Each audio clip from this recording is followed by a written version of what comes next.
موعد مع السيد سفير فرنسا بتونس André Parent. Excellence, bonjour encore une fois, Bonjour. bienvenue. Bonjour.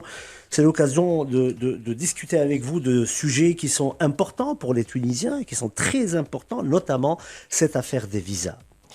C'est une affaire qui fâche maintenant, cette affaire des visas, parce que non seulement nous parlons des quotas, mais nous parlons aussi de la manière avec laquelle ces visas sont délivrés. Commençons par donner une image globale de ce qui se passe en termes de chiffres, en termes de visas délivrés, et on va abonder dans les questions. Allez-y. Alors, bon, c'est un sujet qui est éminemment passionnel. Oui. Je pense dans lequel il faut essayer quand on le traite, de ramener un petit peu de sérénité et d'objectivité. D'abord, je voudrais rappeler que la pratique du visa n'est pas propre à la France. La plupart des pays du monde soumettent l'accès à leur territoire à cette obligation d'obtention préalable d'un visa. Et même dans le cas de la Tunisie, je crois qu'il y a une soixantaine de pays dont les ressortissants doivent obtenir un visa pour venir en Tunisie. Ce que je voudrais dire aussi, c'est que la politique de la France en la matière n'est pas particulièrement restrictive, notamment s'agissant des Tunisiens. Deux, trois faits que je voudrais mentionner. La Tunisie est, je crois, le 4e pays au monde pour la délivrance de visas par la France. Bon. 70%, je dis bien 70% des visas Schengen délivrés en Tunisie le sont par le consulat général de France à Tunis. Et enfin, même s'il y a des refus, évidemment, 75% des demandes de visa qui sont présentées à nos services consulaires donnent lieu à la délivrance d'un visa. Donc on a, je crois que je vous donne ces chiffres parce qu'ils méritent, je pense, d'être médités, et ils donnent une image, j'espère en tout cas, très éloignée de celle d'une France qui serait fermée, repliée sur elle-même, et qui ferait obstacle à la mobilité entre la Tunisie et la France. عن موضوع الفيزا والتأشيرة يقول إنه الموضوع هذا ماهوش في علاقة بسياسة فرنسا وحدها، كهو من برشا بلدان في العالم تعتمد النظام تاع التأشيرة، منها تونس في علاقة ببعض البلدان. سياسة فرنسا ماهيش ردعية في علاقة بالتأشيرة للتوانسة، ويقول يعطي رقم يقول إنه 70% من الفيزا شنغن اللي تتعطى في تونس تتعطى من عند سفارة فرنسا. يعني الصورة متاع فرنسا ماهيش صورة البلد المنغلق على نفسه. يقول ما هيش صورة البلد المنغلق على نفسه، ويحكي على أنه فرنسا موجودة، وهذه الأرقام اللي خرجت زي كذلك في الكومونيكي نتاع الكونسولا دو فرانس في أوت اللي فات بتاريخ غرة أوت 22، واللي تعطي الأرقام. Vous avez communiqué autour de ça le 1er août dernier avec le consulat de France, et vous avez parlé de cette position en tant que... Oui, allez-y. Oui, juste quelques chiffres. En 2019, qui est la dernière année de référence, le consulat général de France à Tunis a délivré 145 000, je crois, visas de court séjour à des Tunisiens. 145 000. Ensuite, il y a eu la crise Covid qui s'est traduite évidemment par un ralentissement des déplacements. Donc en 2020-2021, on était entre 40 et 50 000 visas délivrés. Là, sur les 8 premiers mois de l'année 2022, nous sommes à 60 000, et nous pensons qu'à la fin de l'année, nous serons autour de 80 000 visas délivrés en Tunisie par le consulat général de France au bénéfice de court séjour, au bénéfice de ressortissants tunisiens. Et je pense qu'on va vers un retour à la normale et qu'on retrouvera en 2023 des chiffres assez proches de ceux de 2019. يتكلم على الأرقام تاع التأشيرات اللي تعطات للتوانسة من سفارة فرنسا في 2019. يقول وصلنا ل 145 ألف تأشيرة في العام اللي قبل كورونا. يقول إن كورونا عطلت المسألة هذه، العالم مسكر. السنة احنا في 60 ألف تأشيرة للتوانسة، ومن هنا لآخر العام يتوقع أنه يوصلوا إلى 80 ألف تأشيرة. ويقول أنه في 2023 يتوقع زاد أنه يرجع للأرقام العادية متاع 2019. Alors, ceci étant dit, je voudrais ajouter trois points. La première, c'est que, évidemment, tout le monde n'obtient pas le visa. Sinon, il y aurait pas sinon, ce ne serait pas la peine d'imposer un visa si on le délivrait à tout le monde. Les causes de refus, elles sont multiples. Le refus, c'est à peu près 25% des demandes. Il y a d'abord le risque migratoire ou sécuritaire. Il peut y avoir aussi l'insuffisance des ressources. Il peut y avoir, et ça arrive très souvent, des dossiers qui sont incomplets ou des documents qui sont non conformes. J'appelle vraiment tous les demandeurs. Souvent, quand on me signale des cas et que je me fais sortir le dossier, je me rends compte que le refus a a été opposé à la demande, simplement parce que le dossier n'était pas complet. Et puis, dernier cas aussi, ce sont des visas Schengen que nous délivrons, donc il y a des consultations des partenaires, et il peut arriver qu'un partenaire fasse objection à la délivrance par la France d'un visa à un ressortissant tunisien, dans le cas d'espèce. يقول مش الناس الكل تاخذ الفيزا، اسباب الرفض باش يتكلم عليه. يقول فما 25% من المطالب يتم رفضها لاسباب امنيه او اوراق ناقصه او اوراق ماهيش صحيحه، ويقول انه يذكر بانها فيزا شنغن، اي انه يتشاوروا فيها مع الشركاء الاوروبيين اللي فما فيهم البعض ساعات اللي يرفض المساله هذه. Le deuxième point que je voudrais faire, c'est qu'évidemment, compte tenu du nombre de dossiers traités, l'erreur est humaine, donc il nous arrive de commettre des erreurs. Et parfois de ne pas donner le visa à des personnes qui mériteraient ou justifieraient tout à fait de l'avoir. Ce que je peux dire, c'est qu'à chaque fois que ces cas nous sont signalés, on essaye et si on constate qu'effectivement une erreur a été commise, on s'efforce de corriger l'erreur. يقول عدد الملفات كبير اللي قاعدة تتقدم باش يطلبوا التأشيرات، والخطأ بشري نجم يصير انه الحد يترفض له مطلب التأشيرة في حين انه الدوسي نتاعو وملفه مستكمل كل الأوراق. Alors على الدوسي خلينا نحكيو شوية جيهان. Oui, allez-y. Et puis troisième point que je voulais également faire, c'est que nous avons connu un problème d'effectif au consulat général. Qu'est-ce qui s'est passé en 2020-2021? La demande de visa s'est effondrée, donc on a forcément réduit les effectifs. Donc quand la demande a repris au début de cette année, il a fallu à nouveau augmenter les effectifs. Ça a pris un peu de temps. Donc ça s'est traduit par des retards dans les dans les rendez-vous. Ça s'est traduit aussi par des délais supplémentaires dans le traitement des dossiers.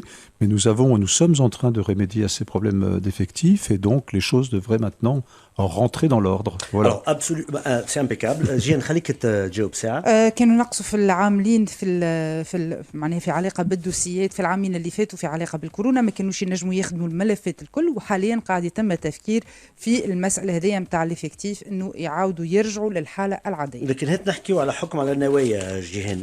Nous allons parler de ces 3 points assez rapidement, Excellence. Le risque migratoire. La réponse qui est opposée à certains refus, c'est « Nous avons des doutes sur votre volonté de quitter l'espace Schengen avant l'expiration de votre visa ». Pour certains, ceci est un procès d'intention, puisque nous ne pouvons pas juger des intentions des uns et des autres. Et il s'agit d'une réponse qui est opposée à certains dossiers qui sont complets. Donc, quelle est votre réponse à ça, s'il vous plaît ? Vous parlez de quel Je parle de cas de citoyens qui estiment que ce refus est un refus qui est quelque part un peu humiliant pour eux. Et donc c'est cette manière de gérer un peu certains dossiers qui pose un peu problème ou qui peut parfois... Les agents qui examinent les dossiers au consulat le font sur la base d'un certain nombre d'éléments qui sont fournis par la personne et se font à la fin un jugement. Encore une fois, ils peuvent se tromper. Ils peuvent se tromper et quand les cas nous sont signalés, nous faisons en sorte de corriger ces erreurs. Par rapport au dossier, l'idée c'est que le dossier est pléthorique. Il est très grand ce dossier, c'est des dizaines et des dizaines de documents. C'est un peu la critique qui est maintenant faite par rapport à ces dossiers. Vous exagérez, non ? Peut-être que j'exagère, mais c'est un peu la sensation ou la critique qui est opposée par certaines personnes ou citoyens qui présentent une demande de visa. Bon, écoutez, on trouve toujours que les procédures administratives sont trop lourdes. Hein. Je pense que ça répond à une réglementation qui est une réglementation Schengen et que nos consulats, je pense que les éléments qu'on demande sont les mêmes partout pour tous les pays Schengen, partout dans le monde. Et je ne suis pas sûr que la France ait à elle seule la capacité de décider, par exemple, d'augmenter ou de diminuer le nombre des pièces qui sont nécessaires ou qui sont demandées. Alors حكم على النوايا وقت اللي تسألوا انت انه فما شكون يجاوبوه اللي فما انهم شاكين فيه انه باش يحرق حتى لو كان الملف نتاعو كامل ومستكمل الاوراق المطلوبه. يتكلم عن الاعوان اللي يخدموا الملفات، يقول ما عليهم كان يصلحوا اذا كان فما اخطاء في خدمه الملفات. عن كثره الاوراق يقول اللي ديما الاجراءات الاداريه هي ثقيله ولكنها هوني تخضع للاجراءات المعتمده في كل المنطقه نتاع الفضاء شنغن ومش فرنسا وحدها اللي باش تقرر انه يتم التنقيص في الاوراق المطلوبه ولا زياده فيهم باش واحد ياخذ فيزا. Très honnêtement, il faudrait que je regarde d'un peu plus près ce qui est demandé, mais je pense que ce qui est demandé par la France n'est pas, je veux dire, c'est pas je pense que les autres pays Schengen ou des pays comme le Canada, les États-Unis demandent aussi des documents pour instruire la demande de visa. Et je ne suis pas sûr que les exigences de la France en la matière soient supérieures à celles d'autres pays. Justement, Excellence, nous parlons justement d'un pays avec lequel nous avons des amitiés énormes. Oui. Donc, et vous l'avez dit vous-même, vous-même... 70% des visas Schengen délivrés en Tunisie le sont par le consulat général de France à Tunis. Donc forcément, c'est ici qu'on va trouver les doléances et c'est plus sensible, et vous l'avez dit vous-même dès le début. Aujourd'hui, la question qui se pose, elle est autour aussi des personnes et de leur rôle. On parle de médecins, on parle d'hommes d'affaires, on parle de... et c'est là où ça coince un peu. Oui. L'idée, c'est de faciliter... Oui. Un certain nombre de ces cas remontent jusqu'à nous, nous sont signalés. À chaque fois, nous faisons, moi personnellement d'ailleurs, je fais sortir le dossier et à chaque fois, enfin souvent en tout cas, je constate qu'il y a des raisons objectives pour lesquelles le refus a été opposé. Notamment parce qu'il manque des pièces au dossier. Il y a des gens qui considèrent que parce qu'ils ont fait déjà la procédure un certain nombre de fois, ils sont dispensés de présenter à nouveau les documents. Bon, donc, et deuxièmement, à chaque fois qu'on constate que, non pas, c'est pas une erreur, formellement, c'est pas une erreur de refuser un visa à quelqu'un qui n'a pas fourni les documents. Mais à chaque fois qu'on peut corriger, on s'efforce de le faire et d'arranger, si je puis dire, d'arranger les choses en rappelant la personne pour lui demander les pièces complémentaires et lui délivrer in fine le visa. Le visa voulu. تفضل. عن طريقة منح التأشيرة الفرزية اللي تكلم عليها انت الياس، يقول لك انه في كل مرة يكون فما اسباب موضوعية لرفض منح التأشيرة، فما اوراق ناقصة والا غيرها، ويقول انه عملية الرفض نتاع دوسي فيها اوراق ناقصين ماهيش غلطة، فيتم محاولة تلافيها في انه استدراك الموضوع بالشخص هذا، يقولوا له كمل اوراقك باش تتحصل على الفيزا. Encore une fois, nous ne sommes pas parfaits, nous avons certainement des progrès à faire. Nous avons certainement une responsabilité dans certains problèmes qui ont pu se poser, notamment en termes de délai de prise de rendez-vous, en termes de délai de traitement. On est en train d'y remédier. Moi, ce que je voudrais simplement, si vous voulez, c'est que quand on parle de ce sujet, on ne regarde pas simplement le verre à moitié vide, mais qu'on regarde aussi le verre à moitié plein. Voilà. D'accord. Pour voir les chiffres et voir un peu les services. تفضل جيهان. يقول أكيد فما أغلاط تصير وفما مشاكل تصير، لا فوت يومان معني الخطأ بشري، ولكن قاعدين يقول نشتغلوا على المسائل هذه لتلافيها. Monsieur l'ambassadeur, ce qui coince aussi, c'est cette histoire du prestataire. Est-ce que vous êtes content de ce prestataire? Est-ce que vous êtes content de la collaboration avec ce prestataire? D'abord, le recours prestataire est un principe qu'on a mis en œuvre partout dans le monde. Alors, il y a plusieurs prestataires, on a choisi celui-là. Oui. De mon côté, je n'ai pas entendu de plainte particulière concernant ce prestataire en particulier. S'il y en a, qu'on nous les fasse parvenir. Alors, une des doléances principales, même au niveau de la réglementation, c'est cette histoire de frais de dossier et de ne pas rembourser les gens lorsque le visa est refusé. Les gens n'arrivent pas, en fin de compte, à concevoir qu'on puisse payer sans obtenir un service. Alors, comment répondre à cette question? D'abord, je comprends la frustration des gens qui ont payé pour obtenir un visa et qui, à la fin, se voient opposer une décision de refus. En même temps, ces frais ils correspondent à des coûts, à des dépenses d'instruction, de traitement du dossier. Par ailleurs, je rappelle que les frais de visa, s'agissant des visas pour la France, ne sont pas plus élevés, sont parfois moins élevés que les frais de visa opérés par un certain nombre d'autres pays. Si vous voulez un visa de court séjour pour venir en Tunisie, si vous venez d'un pays qui est soumis à l'obligation du visa pour la Tunisie, vous payez plus cher que pour l'obtention d'un visa Schengen pour la France. Bon, voilà. Donc, et beaucoup d'autres pays appliquent des frais de visa qui sont supérieurs aux frais de visa qui sont opérés par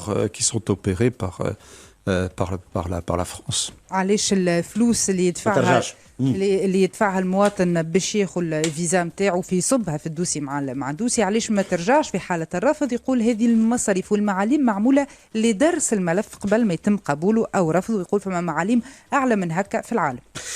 En novembre, oui. Quelques exemples. Oui, allez-y. Voilà, un visa de court séjour Schengen, donc pour la France, c'est 80 €.